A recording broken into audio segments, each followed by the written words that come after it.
প্রতিবন্ধী সন্তান আল্লাহ কোন বাবা মাকে দান করে জানলে আপনি অবাক হবেন। অনেক সময় অনেক বাবা মাকে যখন আল্লাহ প্রতিবন্ধী সন্তান দেয়, আশেপাশের মানুষ বাবা মাকেই দোষারোপ করে, তোমাদের এই ভুলের জন্য আল্লাহ হয়তো প্রতিবন্ধী সন্তান দিয়েছে, ওটাকে নিয়ে বাজে কথা বলে, কিন্তু জানেই না যে আল্লাহ এটা কি জন্য দিয়েছে। আল্লাহু আকবার।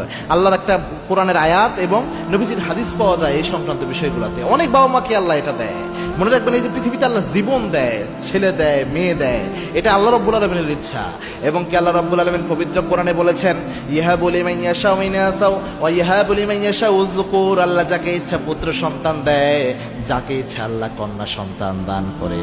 আবার এই সন্তান, এই জীবন পৃথিবীতে আল্লাহ এই জন্য দেয়, আল্লাযী খালাকাল মাউতা ওয়াল হায়াতা লিয়াবলুয়াকুম আইয়ুকুম আহসানু আমালা। সূরা মুলকের 2 নম্বর আয়াত আল্লাহ বলছেন, এই যে জীবন মৃত্যু আল্লাহ দেয়, এটা দেয় আল্লাহ এই পরীক্ষা করার জন্য কি আমল আমরা করি, আমরা কি কাজ করি। এজন্যে যে আব্বা আম্মাকে আল্লাহ প্রতিবন্ধী সন্তান দিলে, এটা দেয় পরীক্ষা হিসেবে। অনেক ফুকাহে একরাম, উলামা একরাম তারা বলেছেন, প্রতিবন্ধী সন্তান আব্বা আম্মাকে দেওয়া আল্লাহর একটা পরীক্ষার মতো। যদি কোনো আব্বা আম্মা আল্লাহর সিদ্ধান্তের উপর নারাজ না হয়ে এই প্রতিবন্ধী সন্তানটার উপর ভালো আচরণ করে, এই প্রতিবন্ধী সন্তানটাকে সুন্দরভাবে যত্ন নেওয়ার চেষ্টা করে, তার প্রয়োজন পূরণের চেষ্টা করতে পারে, হতে পারে এই প্রতিবন্ধী সন্তানের বিনিময়ে আল্লাহ দুনিয়াতে একটা লাভ দিবে। সেটা হচ্ছে কোনো রিজিকের ব্যবস্থা আল্লাহ করবে, বেহিসাব রিজিক বা মানসিক প্রশান্তি আল্লাহ তাদের দান করে।